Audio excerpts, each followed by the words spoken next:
At the edge of Europe stands Portugal, a tiny bastion of Christendom whose devotion to the faith has withstood centuries of religious and political turmoil. With the dawn of the 20th century, this faithful daughter of the church finds herself overrun by atheistic socialists in a continent gripped by the evil of World War I. Into this maelstrom of despair, the Blessed Mother brings heaven's message of hope to 3 shepherd children in the village of Fatima, a worldwide vision of peace that is as powerful today as it was then. People come here, as they did on that October 13th, 1917, dressed in their raincoats, carrying their umbrellas, because it was a very rainy day, as it is here today. In fact, it was raining for 2 days before the last apparition Our Lady made here at Fatima. But it was a very important apparition. Our Lady had been promising Lucia and the other 2 visionaries, Jacinta and Francisco, that she would give a sign that her apparitions were real. We said, Lucia, if it is true that you can see Our Lady, why don't you ask her to perform some miracle for everybody to see? And Lucia said, Our Lady says on October 13th, something will happen for everybody to see. My mother always argued, saying that Our Lady couldn't make miracles for everybody to see. She could make miracles, but not for everybody to see. And then they said that Our Lady asked them to continue to go to the Covaderia every 13th of every month. People were drenched because of the rain. The mud, there was mud all over, but the crowds were not kept away. There were vast crowds here. They estimate between 70 and 75,000 people came. Many of them were believers and devout people, but there were a lot of skeptics, unbelievers, even atheists that came to see would a miracle take place here at Fatima. And the children left their homes very early that day because they thought it would be almost impossible to travel through the vast crowds. In fact, the mother of Lucia accompanied her little daughter thinking this might be the last day of Lucia's life. She didn't know what the crowds would do, especially if there were no miracle. Would they turn in anger against the children? Would they feel that they were deceived? We were there, 5 young men with our staves of wood, to protect my cousin Lucia, to protect the children. It was rumored there might be trouble. They were finishing praying the Rosary when we got there, and we sat down. The children arrived and they stayed under the holm oak tree where they always awaited Our Lady. And it was actually a few moments late that Our Lady appeared. People were wondering, where is Our Lady? And all of a sudden, Lucia said, there she is, there is Our Lady. When Lucia said, close your umbrellas because Our Lady is going to appear. And Our Lady appeared, as she always did, above one of the other holm oak trees. And the children approached closer, and Lucia began to speak with Our Lady. Our Lady told her, I have come here to ask that a church be built in my honor, for I am the Lady of the Rosary. The importance of the Rosary for the entire message of Fatima is essential for Heaven's peace plan for the world. It was so important that the Portuguese named the basilica here at Fatima after Our Lady of the Rosary. The history of this title of Our Lady of the Rosary dates back to the Battle of Lepanto in 1571. In this battle, the Turks were threatening to take over Europe, and the Holy Father saw this as a great danger for the Christians in Europe. So he asked all Christians to pray the Rosary, to fast, to give alms. And he actually fasted for 3 days, praying the Rosary, asking Our Lady to bring victory to the Christians, because the Turks' fleet was more than 3 times the size of the Christians. On October 7th, Our Lady gave victory to the Christians. The wind, as they were on the boats fighting all day long, changed. And because of the change of the wind, the Christians won victory for Europe. The Holy Father thanked Our Lady and attributed this victory to her and named October 7th as the Feast of Our Lady of Victory, and later that title was changed to the Feast of Our Lady of the Rosary. It was Our Lady of the Rosary that appeared here on October 13th, stressing the importance of the Rosary for peace in the world. Remember, Lucia had all along been asking Our Lady, "Who are you?" And she said, "I will tell you at the last apparition." Our Lady also said that the people must continue to pray the Rosary every day. She also said that peace would come. The war, the First World War, would end soon. And that was fulfilled when the war ended the very next year. And peace, an era of peace, was given through the intercession of our Blessed Lady. Then Our Lady said that the people must stop offending her Divine Son, who has already been so overwhelmingly offended. The call that this message is making to us here reminds us once again of the need to observe the first of all the commandments of God's law. In other words, to love God. The precept to love God is the first of the commandments, not only on account of the unique greatness of the object it contemplates, but also because it is this love which will lead us to fulfill faithfully all the other commandments.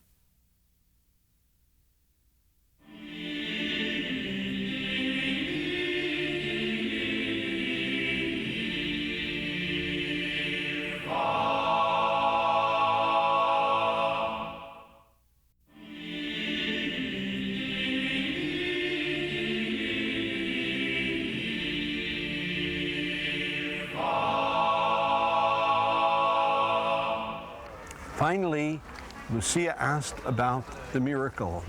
And all of a sudden, Our Lady, as she began to almost be assumed back into heaven, the sun began to break through the clouds. The sun came out, and after midday, the sun started teasing. I saw, and my sister also. And my mother shouted, "Here is the miracle promised by Our Lady, in the sun for everybody to see." And Our Lady was almost reflected in the sun. And the sun began to spin in the sky. In fact, people said it was dancing in the sky. It seemed that the sun was saying goodbye to the sky and coming down like a saucer, singing and working and coming down. And it began to hurl down toward the earth. The people thought it was the end of the world. People were confessing their sins out loud. Everybody was frightened. My God, everybody was frightened. And the colors appeared, like a rainbow, near the bottom of the hill. We thought we would die. Everybody knelt down and was screaming, asking for mercy, and saying, "Miracle, miracle."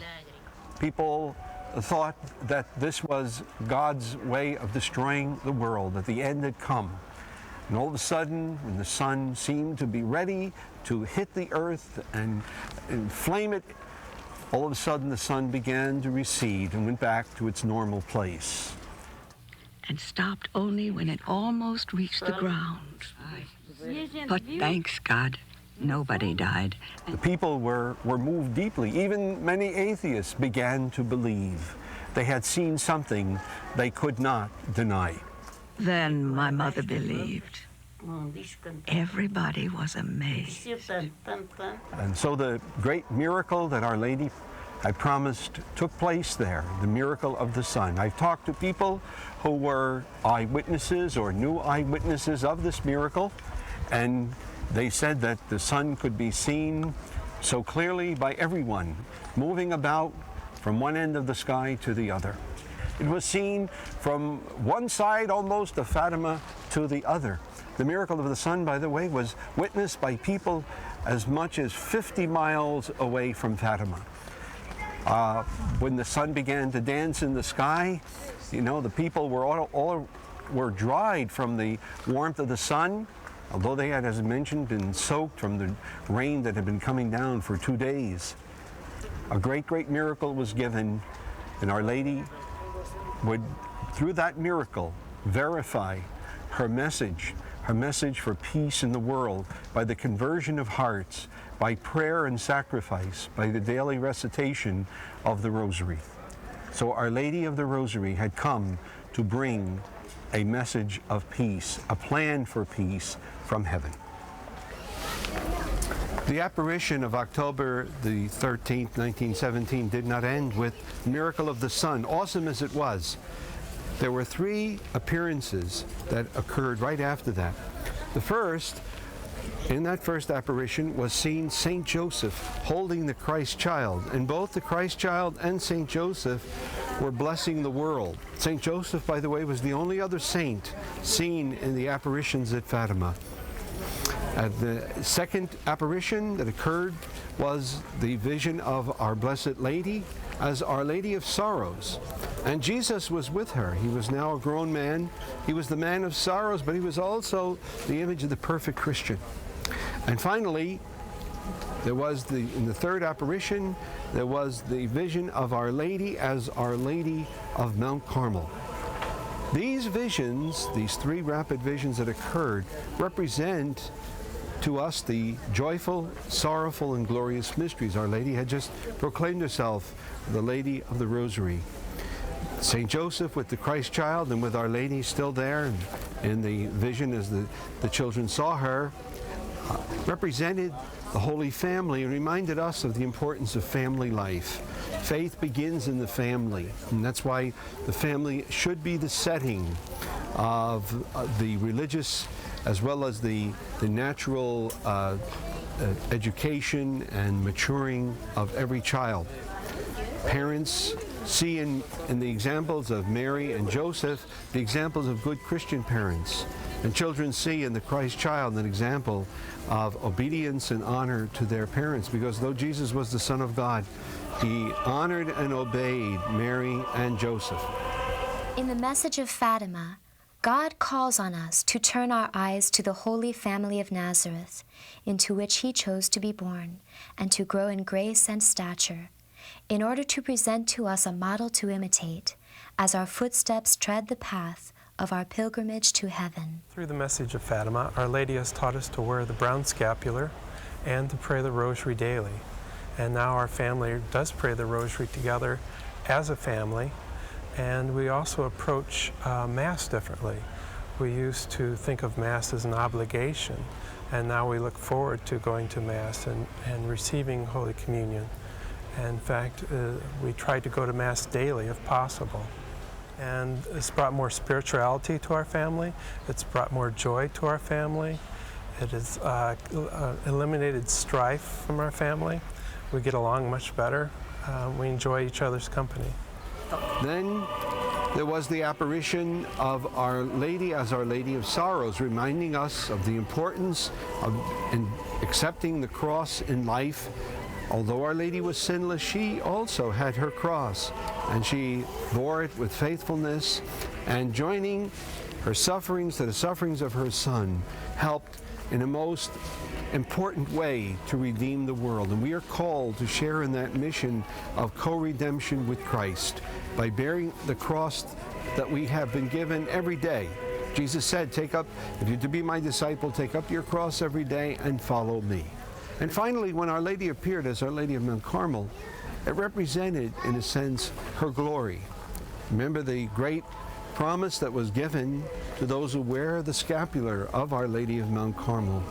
And that is that Our Lady promised anyone who dies wearing that will never see the fire of hell. So we have in those 3 appearances a reminder of the mysteries of the Rosary, as well as a reminder of the call to holiness according to our states in life. In my view, the apparition of Our Lady of Mount Carmel means total consecration to God. By showing herself in a religious habit, she wished to represent all the other habits by which those who are totally consecrated to God can be distinguished from ordinary secular Christians. Habits are the distinguished mark of consecration, a protection of decorum and Christian modesty, a means of defense for the consecrated person. You did not choose me, but I chose you and have appointed you that you should go and bear fruit, and that your fruit should abide. We have been chosen in order to bear fruit, and our fruit remains, by our persevering fidelity to the gift of God that we have received from God, and the promise we made when we accepted this gift.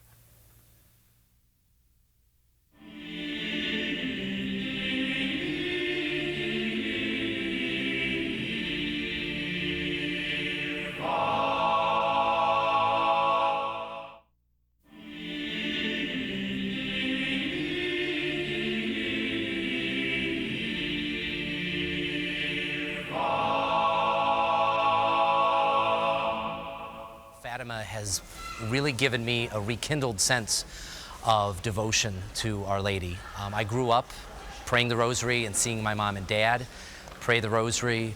When I was in college, one of the things I would do after I got done with my homework, about 10, 11 o'clock at night at Notre Dame, I would go to the grotto and pray a Rosary, asking God to help me and Mary to help me figure out what I was supposed to do with my life. And that has, since as a priest, the challenge is to keep that flame alive, and this has really helped me coming to Fatima to do that, so that I don't get mixed into just the doing of the priestly work, so that I'm really energized and refueled with Mary's intercession to do what God wants me to do. One can discern another meaning in the apparition of Our Lady of Mount Carmel, namely the call to holiness. In it we see one who, like ourselves, lived on earth and sanctified herself, but now lives and reigns with God in heaven, enjoying the fruit and the reward of this sanctification. Thus Mary is for each one of us the model of the most perfect holiness to which a human being can aspire in this poor land of exile. The message of Fatima has helped my life a lot better because it's helped my relationships with people. It's grown me closer. I'm now closer to God. I pray every day. I pray the Rosary every day, and I now participate and really see the meaning in Mass. The message of Fatima brought me closer to not only God, but closer to people around me. It brought me better relationships with people. It brought me a better relationship with my parents, and it really helped me live a good life. The apparition of Our Lady on October 13, 1917 at Fatima certainly was the most spectacular of all her apparitions. But it also brought to conclusion all that Mary asked of us. If we review from every one of her apparitions, we see what Our Lady was asking us. First of all, she was asking of us to convert our lives. She did say her divine Son was already too much offended.